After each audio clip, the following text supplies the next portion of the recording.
Билов на говорница, само да додам неколко реченици на дискусията на колегата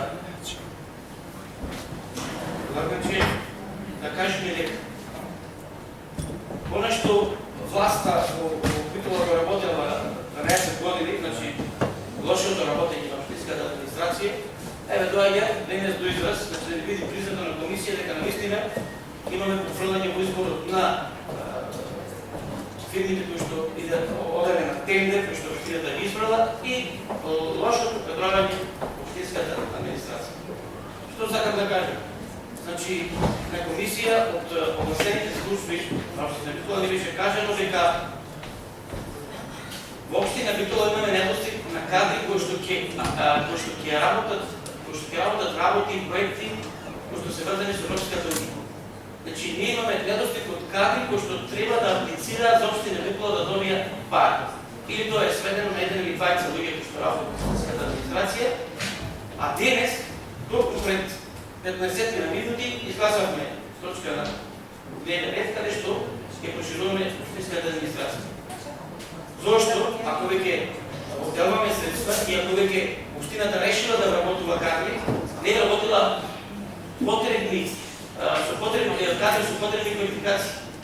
Зошто тоа не го направило?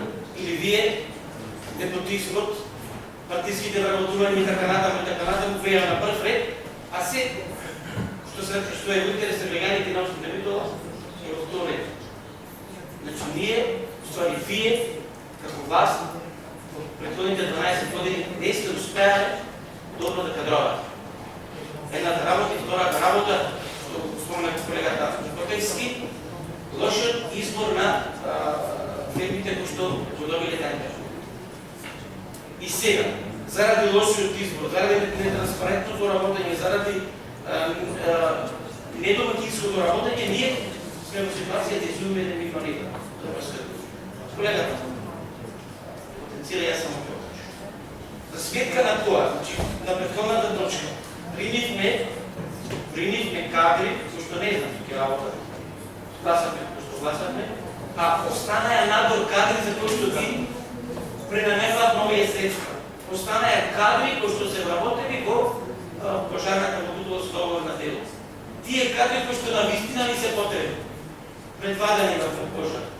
Со тројца луѓе се кашнеше горена, така срамота. Од оваа говорница повеќе пати сум апелирал дека пожарната не е во страшна состојба и дека треба да се интервенира таму и со кадри и со возила. Ова е поврзано во контекст во точката, во делоточката, бидејќи се работи за кадри. Не сме соодветни кадри.